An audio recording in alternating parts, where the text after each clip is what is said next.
Ang magkapatid. May magkapatid na naninirahan sa isang malayong bayan. Ang isa ay mayaman at ang isa naman ay mahirap, na walang ibang pinagkabuhayan kundi ang magtanim ng kalabasa. Isang araw, namunga ang isang kakaibang kalabasa, isang kalabasang may pambihirang laki. Ano kaya ang magkagawa ko sa kalabasang ito? Kung kakainin ko, maraming matitira. Kung mag-iimbita ako ng mga bisita upang kumain, sigurado magsasawa lang yan. Kung ibibenta ko sa palengke, wala namang sasaking kakaya sa ganitong kalaking kalabasa. Nag-isip siya ng maigi at napag-isipan niyang ibigay na lang sa hari. Alam ko na, ibibigay ko sa hari.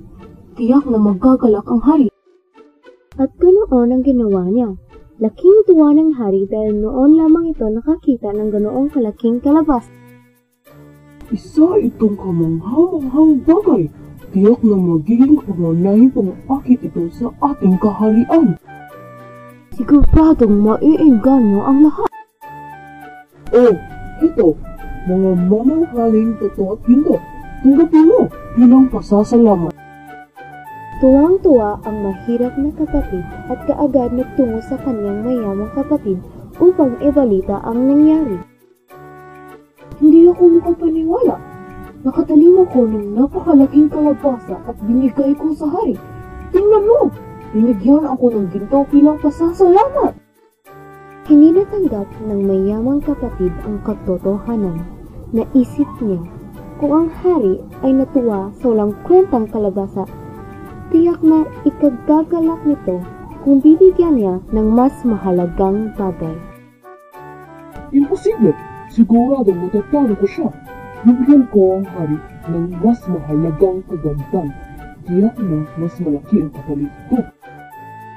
Kaya't ganon ang ginawa ng mayamang kapatid. Niregaluhan niya ang hari ng mga magagandang gamit.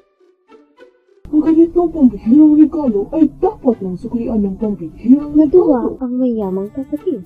Batid na niyang sakong-sakong ginto ang ibibigay sa kanya.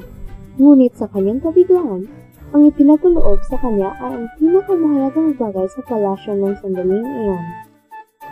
Ano to? Bakit kalabasa at hindi ginto? Ang aral sa paratula. Magbigay tayo ng hindi maghahangad ng kapalit. Huwag umasa ng kapalit sa bawat bagay na ibinibigay natin nang hindi tayo mapahiya. Wakas.